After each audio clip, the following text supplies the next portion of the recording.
माँ, हमने सुबह से कुछ नहीं खाया। बस बेटा, तुम्हारे पिताजी आने ही वाले हैं। माई, कुछ खाने को दे दो, घर पे मेरी बीवी और बच्चे भूखे हैं। काका, कुछ भिक्षा दे दो, भगवान तुम्हारा भला करेगा। आज तो थोड़ा ही भोजन मिला है, अब मुझे घर जाना चाहिए।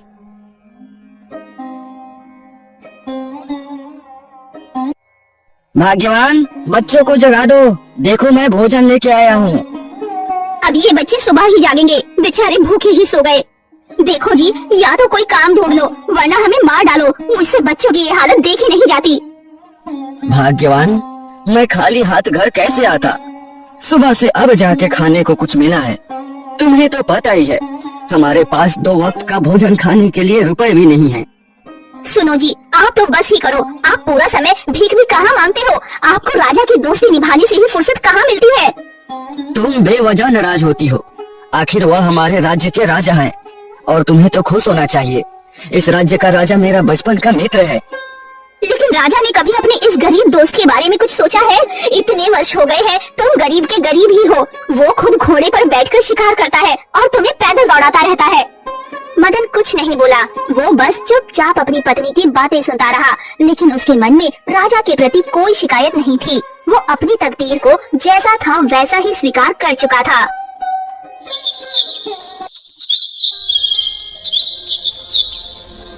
मदन, चलो दोस्त, शिकार पर चलते हैं। मुझे क्षमा करें महाराज, मैं आज आपके साथ नहीं चल सकता। राजा को ये सुनकर बहुत आश्चर्य हुआ। उसने हैरानी से पूछा, मैं क्या सुन रहा हूँ मदन? आज तक तो तुमने कभी इनकार नहीं किया।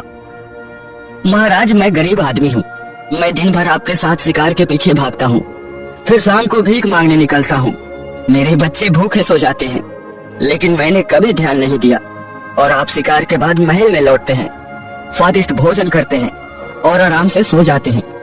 अब मुझे अपने परिवार का ध्यान तो रखना ही है महाराज, इसलिए मुझे क्षमा करें। मदन की बातों ने राजा को चिंतित कर दिया और राजा की आंखें नम हो गईं। मेरे दोस्त, मैं बहुत शर्मिंदा हूँ। मैं कभी तुम्हारे बारे में नहीं सोचा, बल्कि तुम मेरे बचपन के मित्र हो। लेकिन तुमने आज मेरी आंखें खोल दी। तुमने हमेशा अपनी दोस्ती निभाई, मगर मैंने कभी तुम्हारा ध्यान नहीं रखा। नहीं महाराज, आप माफी मत मांगिए, इसमें आपकी कोई गलती नहीं है। ये तो मेरी किस्मत है। चलो इसी वक्त अपनी पत्नी और अपने बच्चों के साथ रथ में बैठो। आज से तुम सब महल में रहोगे और अब मैं तुम्हारी एक नहीं सुनूंगा। राजा ने महल पहुंचते ही अपने मंत्री को बुलाया। मंत्री जी, मदन और इसके परिवार के रहने के लिए राजमहल के पास वाले भवन को तैयार करो और वहाँ हर प्रकार की सुविधा उपलब्ध कराओ। जो आज्ञा महाराज। मदन, अब तो तुम खुश हो। अब तो तुम्हें अपने परिवार के भरण पोषण की चिंता नहीं करनी पड़ेगी। महाराज, ईश्वर आपको दीर्घायु करे। मैं आपका बहुत आभारी हूँ। अब यह सब बातें छोड़ो और चलो शिकार पर चलते हैं। इतना कहकर राजा और मदन दोनों घोड़े पर सवार होकर शिकार के लिए निकल पड़े। तेज धूप सर पर होने के कारण राजा को प्यास लग गई। मदन, कहीं से पानी ढूंढो, मुझे बहुत प्यास लगी है। ठीक है महाराज, मैं अभी पानी का इंतजाम करता हूँ, तब तक आप यहीं विश्राम करिए। इतना कहकर मदन पानी की तलाश में निकल पड़ा। काफी देर तक जंगल में भटकने के बाद आखिरकार उसे एक तालाब दिखा। वो तालाब पत्थरों से घिरा हुआ था, जिसके चारों ओर घने पेड़ उगे हुए थे। मदन जैसे ही तालाब की तरफ गया, तभी उसकी नजर तालाब के किनारे बनी एक तस्वीर पर पड़ी। वो तस्वीर किसी राजकुमारी की लग रही थी। इतनी सुंदर छवि मैंने आज तक नहीं देखी। महाराज अगर इस तस्वीर को देख लेंगे तो वह इस लड़की पर मोहित हो जाएंगे। लेकिन मुझे नहीं पता यह कौन है और कहाँ की राजकुमारी है, और यह तस्वीर यहाँ क्यों बनी हुई है। मुझे इस तस्वीर को छुपाना होगा। फिर मदन ने तालाब से मिट्टी उठाई, उसमें पानी मिलाकर कीचड़ बनाया और तस्वीर पर इस तरह से पाट दिया कि वो पूरी तरह ढक गई। तभी वहाँ राजा आ गए। महाराज, आपने यहाँ आने का कष्ट क्यों किया? बस हमें बहुत जोरों से प्यास लगी थी, हमसे रहा नहीं गया। इतना कहकर राजा पानी पीने लगते हैं। तभी राजा की नजर तालाब के किनारे पड़े एक पत्थर पर चली जाती है, जिस पर गीली मिट्टी लिपटी हुई थी। मदन, यह कैसा गंदा पत्थर है, इसे साफ करना चाहिए। ये सुनकर मदन घबरा गया। महाराज, इसे ऐसे ही रहने दीजिए, इसे साफ क्यों ही करना है? इतने सुंदर तालाब के किनारे ऐसा गंदा पत्थर हमें अच्छा नहीं लग रहा। इतना कहकर राजा ने अपनी हथेली में पानी भरा और पत्थर की ओर फेंकने लगे।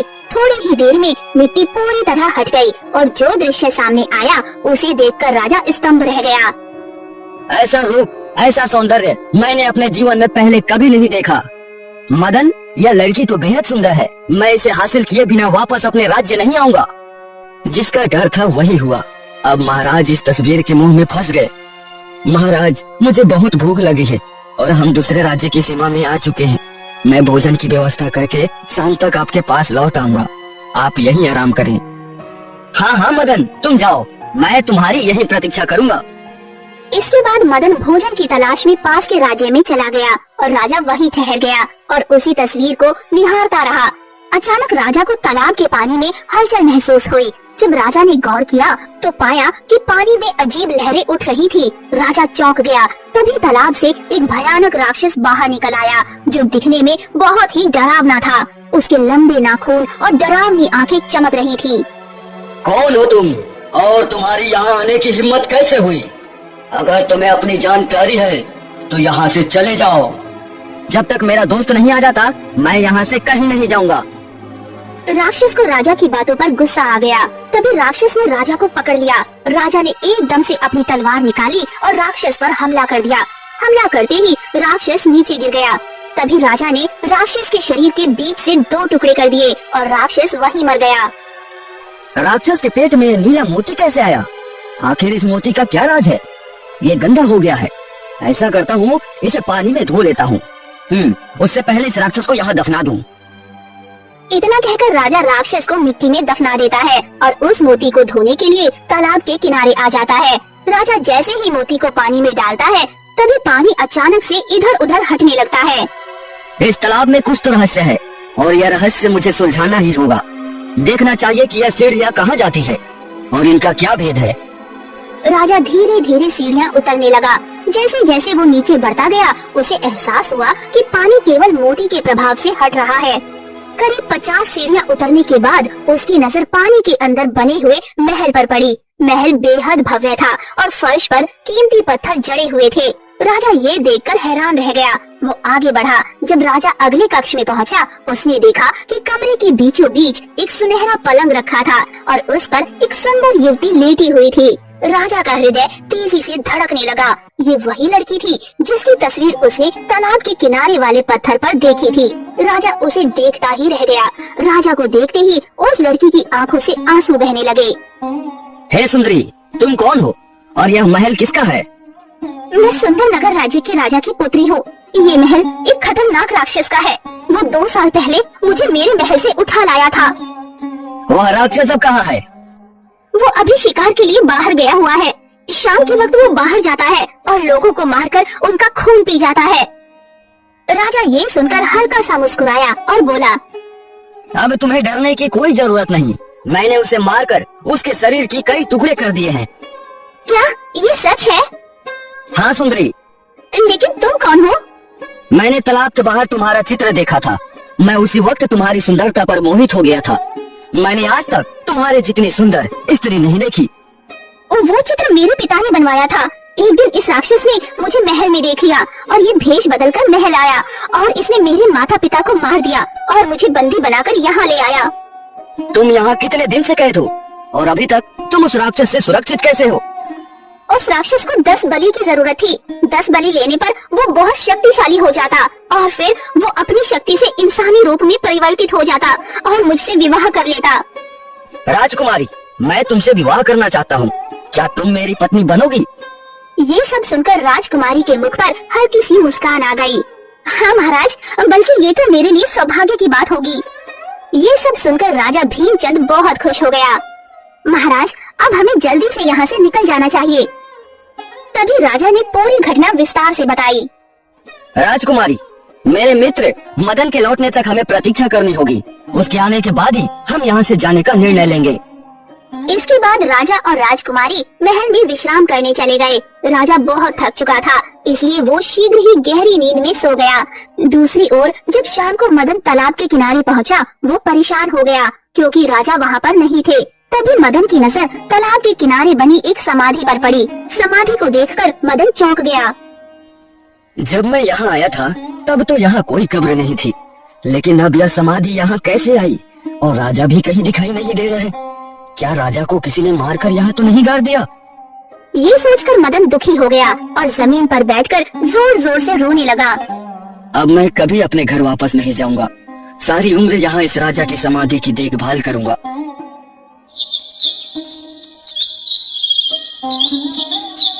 भूख लग गई, पास के राज्य में जाकर कुछ भिक्षा मांग कर लाता हूँ। इतना कहकर मदन वहाँ से चला जाता है। दूसरी ओर राजा और राजकुमारी की भी आँख खुल जाती है। राजकुमारी, मैं तालाब के बाहर जाकर आता हूँ। मदन रात भर तालाब के किनारे बैठकर मेरी प्रतीक्षा कर रहा होगा। ठीक है महाराज, आप जाइए। राजा जैसे ही तालाब से बाहर आते हैं वो चौंक जाते हैं। वहाँ मदन नहीं था। क्या हुआ महाराज, आप कुछ परेशान लग रहे हैं? मदन मुझे कहीं दिखाई नहीं दिया। हमें लगता है मदन अपने घर लौट गया होगा। नहीं राजकुमारी, मदन हमारे बिना घर नहीं जा सकता। जब तक मदन नहीं आ जाता हम राजमहल नहीं जाएंगे।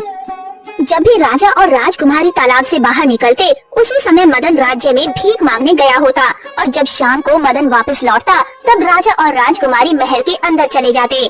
देखते ही देखते पूरा एक हफ्ता बीत गया, लेकिन राजा और मदन की मुलाकात नहीं हो पाई।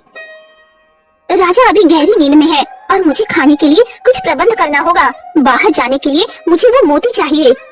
तभी राजकुमारी ने धीरे से राजा की जेब से मोती निकाला और तालाब के बाहर आ गई।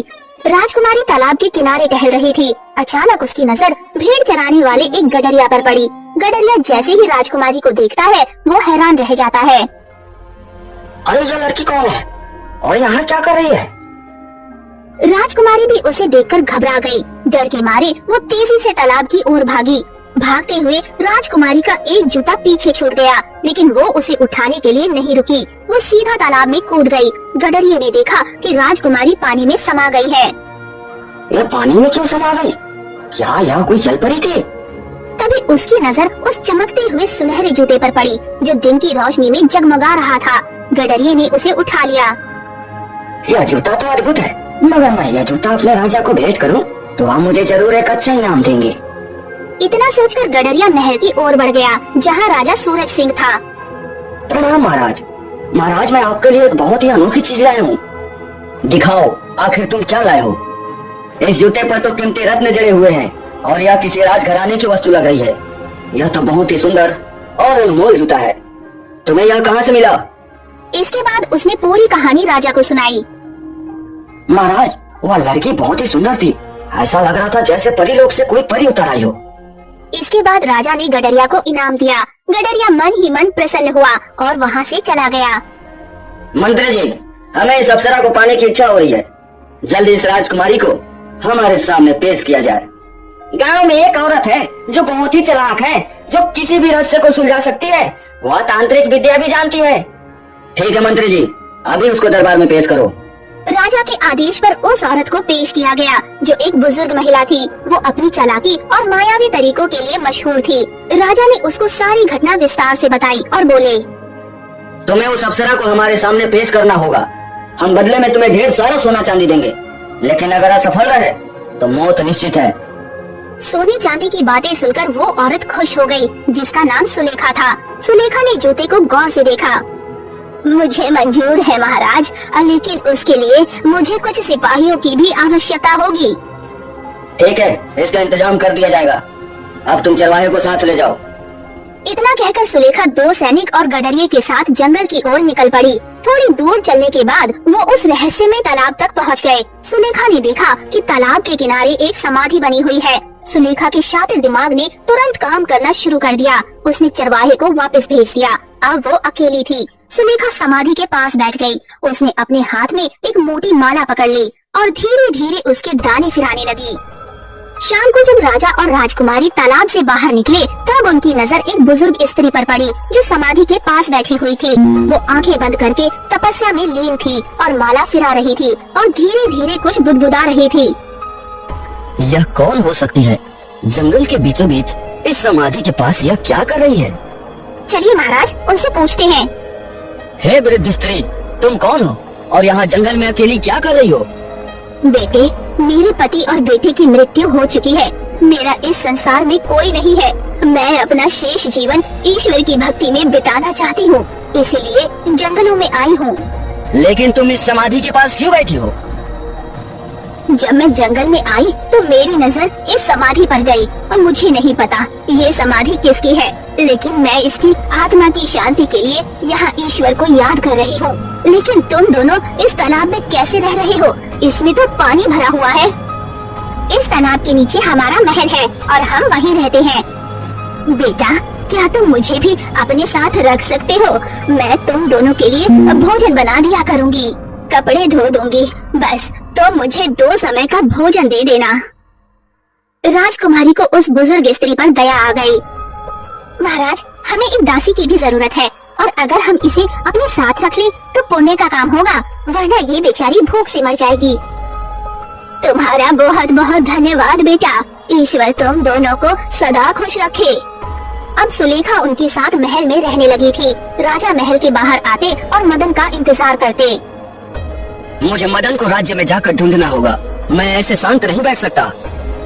ठीक है महाराज, आप जाइए, लेकिन जल्दी लौट आइएगा।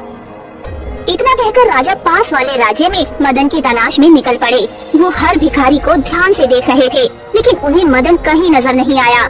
राजा निराश होकर महल लौट आए।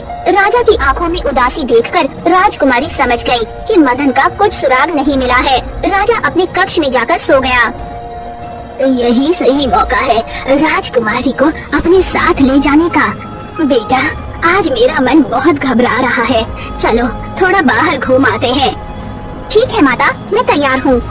राजकुमारी राजा के कक्ष में जाकर उनकी जेब से वो मोती निकाल लाई जिससे तालाब से बाहर निकला जा सकता था। फिर दोनों तालाब से बाहर निकल गयी। बेटी, क्या तुम मुझे ये मोती दिखा सकती हो? मैं बस इसे एक बार देखना चाहती हूँ। ये बहुत ही अद्भुत मोती लग रहा है। राजकुमारी को कोई शक नहीं हुआ। उसने बिना सोचे समझे मोती सुलेखा को दे दिया। अब वे दोनों जंगल में घूम रही थी। तभी अचानक सुलेखा ने जोर से चीख मारी। राजकुमारी ये सुनकर चौंक गई। वो तुरंत सुलेखा के पास गई। वो कुछ सोच पाती उससे पहले 2 सैनिक तलवार लिए राजकुमारी के पास आ गए। तभी सुलेखा ने उसे पकड़ लिया। ये दुष्ट औरत, तुमने ये सब क्यों किया? कोई मुझे बचाओ, बचाओ, अरे कोई तो बचाओ। राजकुमारी ने पूरी ताकत से चीखने की कोशिश की, लेकिन वहाँ कोई नहीं था जो उसकी मदद कर सकता। सैनिक राजकुमारी को पकड़कर महल ले आए। जैसे ही राजकुमारी महल आई, राजा उसे देखते ही रह गया। राजा उसकी सुंदरता देखकर मंत्रमुग्ध हो गया। उसने प्रसन्न होकर सुलेखा को 5000 स्वर्ण मुद्राएं दी और सुलेखा वहाँ से चली गई। सुलेखा के पास वो मोती था जिससे तालाब के महल का रास्ता खुलता था। हे सुंदरी, क्या तुम्हें यहाँ आकर खुशी नहीं हुई? बिल्कुल भी नहीं राजा। जल्द तुम खुश हो जाओगी। मैं तुमसे विवाह करना चाहता हूँ। मैं आपसे विवाह कभी नहीं करूँगी। इससे अच्छा मैं अपनी जान देना बेहतर समझूंगी। तुम्हें अंदाजा भी है कि तुम किससे बात कर रही हो? मैं तुमसे विवाह कभी नहीं करूँगी। ये मेरा अंतिम निर्णय है। राजा ने कुछ क्षण सोचा, फिर गंभीर स्वर में पूछा, क्या तुम पहले से विवाहित हो? मैं पड़ोसी राज्य के राजा की पत्नी हूँ। वो शीघ्र ही मुझे मुक्त कराने के लिए आएंगे। अगर 1 महीने के भीतर तुम्हारा राजा तुम्हें लेने आ गया तो मैं तुम्हें स्वतंत्र कर दूंगा, लेकिन यदि वह नहीं आया तो तुम्हें मुझसे विवाह करना होगा। ठीक है। मंत्री जी, महल के सभी सेवकों को बता दो कि वे राजकुमारी के हर आदेश का पालन करें, लेकिन यह ध्यान रहे कि वह महल से बाहर न जा पाए। जो आज्ञा महाराज। मंत्री जी, मेरी ओर से एक भंडारा स्थापित किया जाए जहाँ हर निर्धन और जरूरतमंद व्यक्ति को दिन में 2 बार भोजन मिले। यह तो बहुत बढ़िया विचार है राजकुमारी जी। मैं तुरंत इसकी व्यवस्था करवाता हूँ। लेकिन ध्यान रहे, हर व्यक्ति को भोजन खिलाने के बाद या पहले उसकी कहानी सुनी जाएगी। मैं स्वयं उन लोगों से मिलूंगी और उनकी समस्याएं सुनूंगी। इससे हम गरीब लोगों की मदद करके उनका दुख दूर कर पाएंगे।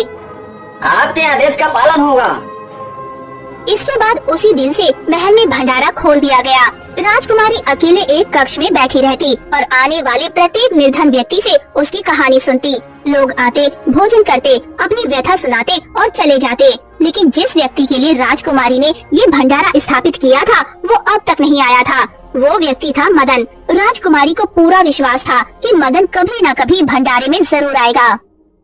अब तक तो मदन को भंडारे में आ जाना चाहिए था। कहीं मदन कहीं और तो नहीं चला गया, या फिर कहीं उसके साथ कोई अनहोनी तो नहीं हो गई। राजकुमारी का मन बेचैन था। अब इस भंडारे को खुले हुए पूरे 15 दिन हो चुके थे, लेकिन मदन का कोई पता नहीं चला।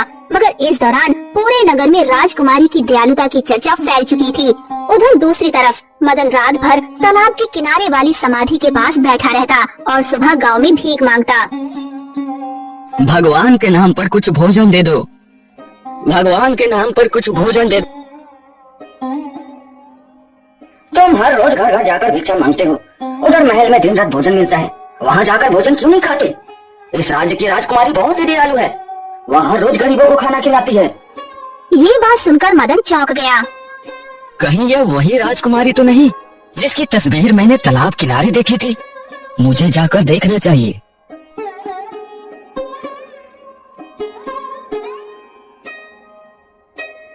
अब तुम्हें राजकुमारी से भेंट करनी होगी, वह तुम्हारे बारे में पूछेगी। उसके बाद मदन को उस कक्ष में ले जाया गया जहाँ राजकुमारी बैठी थी। मदन ने जैसे ही राजकुमारी को देखा, एक पल के लिए उसकी सांसें ही थम गईं। यह तो वही चेहरा है जो मैंने झील के किनारे की चित्रकारी में देखा था। तुम्हारा नाम क्या है? मदन।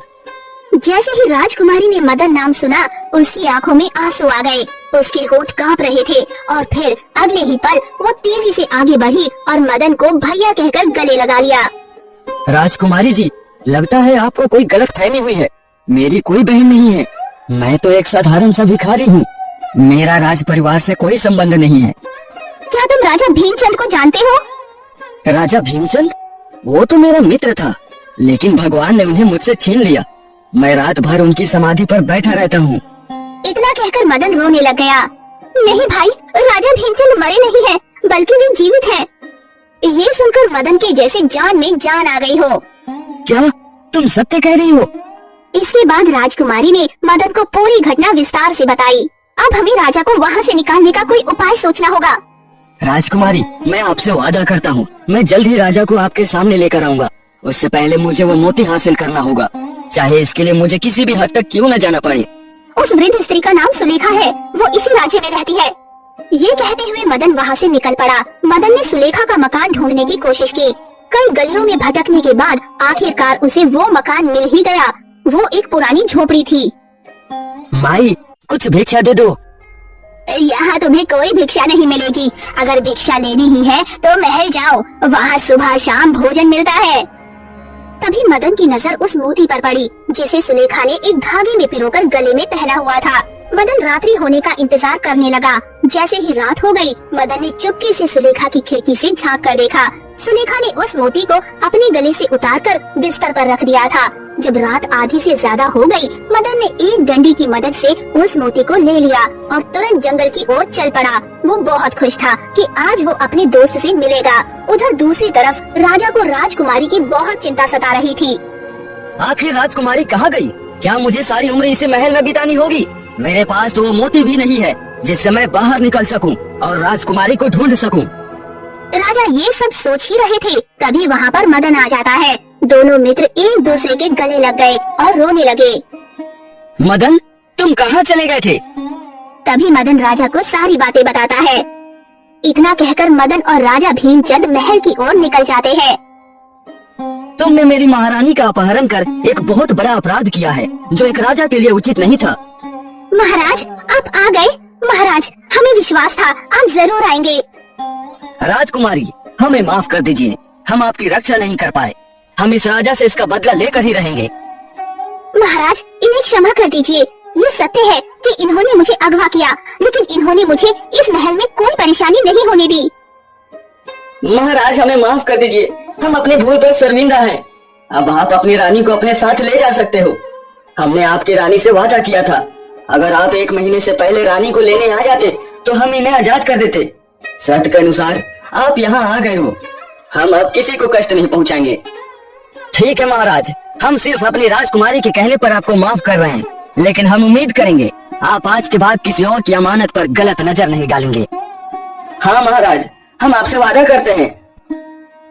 इतना कहकर राजा भीमचंद, राजकुमारी और मदन महल की ओर निकल पड़े। महल में जाकर राजा ने राजकुमारी के साथ विवाह कर लिया और दूसरी तरफ मदन अपने घर गया। कहाँ चले गए थे आप हमें छोड़कर? फिर मदन ने सारी घटना अपनी पत्नी को बताई।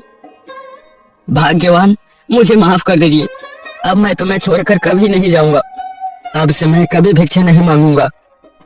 मदन की पत्नी ने भी मदन को माफ कर दिया। आखिर में सब लोग खुशी खुशी रहने लग गए।